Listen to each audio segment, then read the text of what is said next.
Asking questions in English is so important for conversation and meeting new people. I am teacher Chris from C.K.L Pads, where learning English is fun. And in this lesson, I'm going to show you how to use question tags correctly. So, let's get started.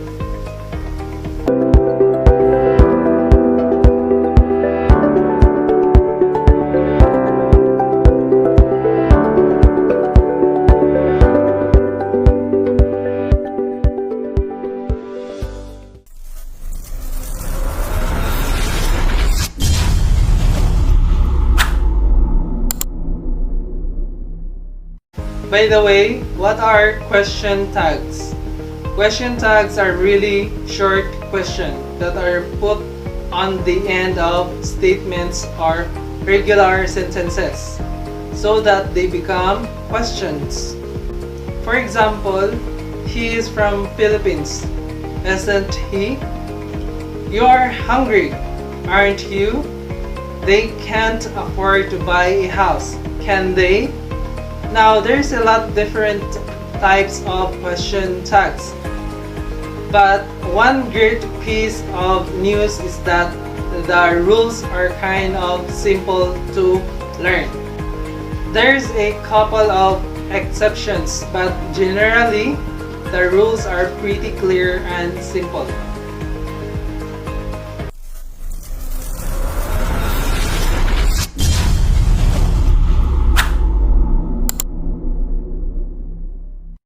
They are questions, but they use different structure to regular questions.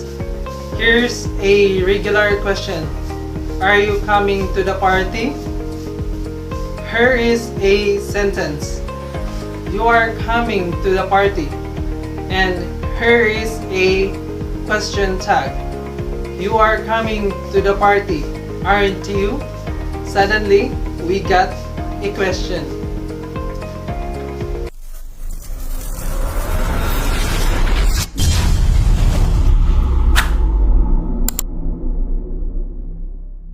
So, let me show you how to use question tags.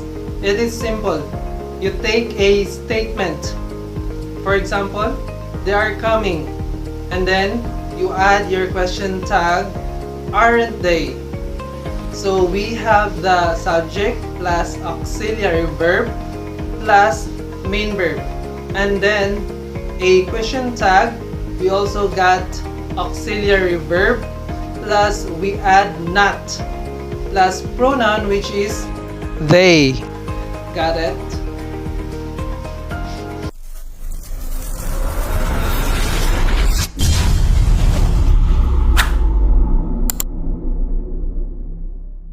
You'll see patterns between the main statement and the question tag. You'll see that the subject needs to match the pronoun. The auxiliary verbs need to be the same. Now, in this example, the statement is positive. But if we change our statement to a negative, watch what happens to the question tag. You aren't coming to the party, are you? We have the subject you plus the auxiliary verb plus the negative not plus the main verb, and then the question tag, we have auxiliary verb plus personal pronoun you.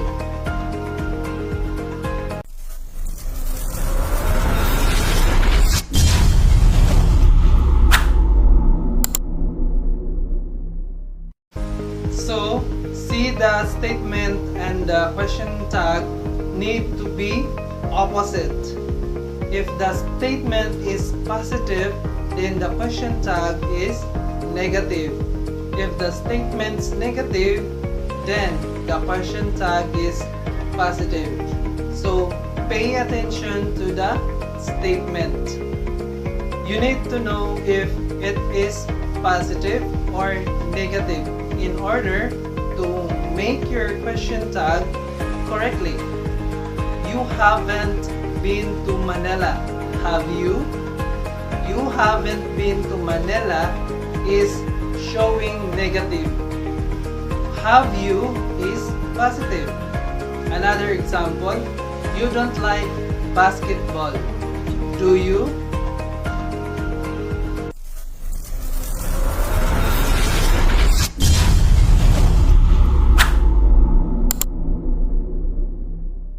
Next, if your statement has a modal verb like will or should or could or can, then it follows the same pattern.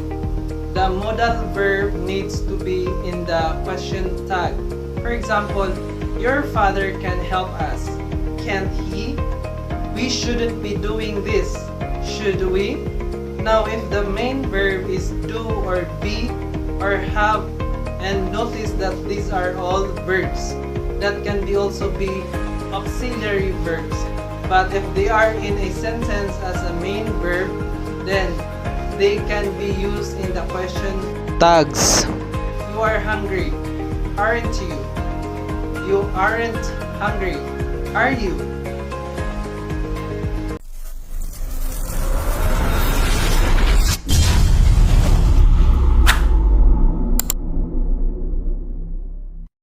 There are a couple of rules to remember when you are using question tag with these verbs. Let's start with do. So in positive English sentences, often we leave do out, meaning we don't use it, we don't include it in our sentence. To say, I do like playing basketball, I would say, I like playing basketball. So what does that mean for your question tag? Well, you have to pretend that it is there. I like to play basketball, don't I? She does cook on Friday nights. So we would really say, she cooks on Friday nights. And our question tag would be, she cooks on Friday nights, doesn't she?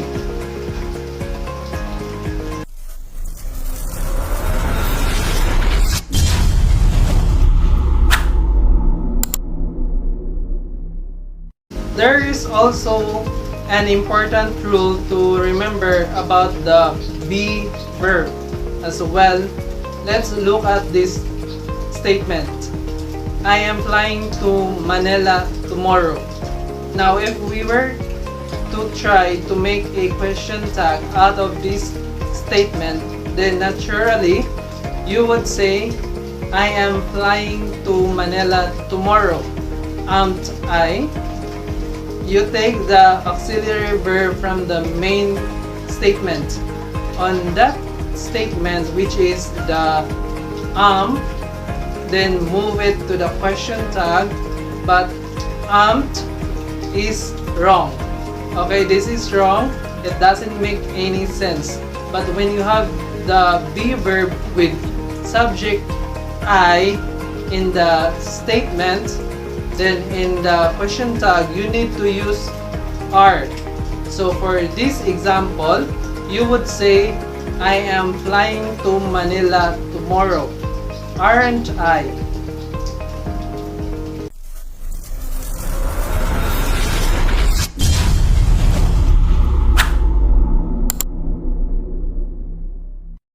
Let's try more examples. Remember, if we have a positive statement, the question tag is negative. If the verb to be in this statement is in the present tense, then it also needs to be in the present tense in the question tag. Here are two examples. You are a student, aren't you? He is very busy, isn't he? Also, if the verb to be in a statement is in the past tense, then it also needs to be in the past question tag. For example, she was happy, wasn't she? They were surprised.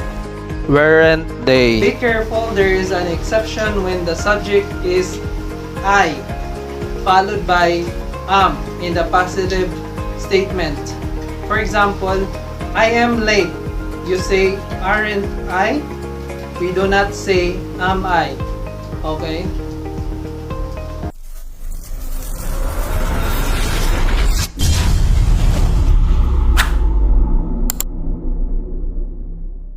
I hope that you enjoyed this lesson, and if you did, please make sure you like, comment, share, subscribe, and hit the bell. Once again, I'm Teacher Chris saying learning English is fun. Thanks for watching, and I'll see you in the next lesson.